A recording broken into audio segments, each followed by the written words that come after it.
اسلام قبول کرنے سے پہلے قریش کے طاقتور اور بہادر لوگوں میں شمار ہوتے تھے۔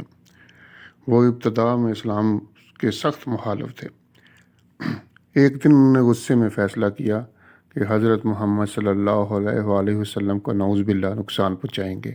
تلوار لے کر گھر سے نکلے۔ راستے میں ایک شخص نے پوچھا، کہاں جا رہے ہو؟ حضرت عمر نے اپنا ارادہ بتایا۔ اس شخص نے کہا، پہلے اپنے گھر کی خبر لو، تمہاری بہن اور بہنوئی تو اسلام قبول کر چکے ہیں۔ یہ سن کر حضرت عمر فوراً اپنی بہن کے گھر پہنچے۔ وہاں سورہ طٰہٰ کی تلاوت ہو رہی تھی۔ غصے میں آ کر انہوں نے دروازہ کھٹکھٹایا۔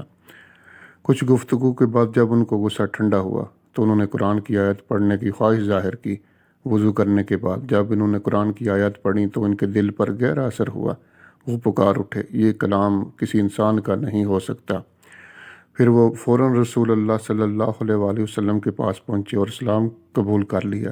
ان کے اسلام لانے سے مسلمانوں کو بہت قوت اور حوصلہ ملا۔ اس سے ہمیں یہ سبق ملتا ہے کہ قرآن مجید دلوں کو بدلنے کی طاقت رکھتا ہے۔ سچے دل سے حق کی تلاش انسان کو ہدایت تک پہنچا سکتی ہے۔ اللہ جسے چاہے ہدایت عطا فرما دیتا ہے۔ حضرت عمر رضی اللہ تعالیٰ عنہ کے اسلام قبول کرنے کا یہ واقعہ اسلامی تاریخ کے عظیم ترین واقعات میں شمار ہوتا ہے۔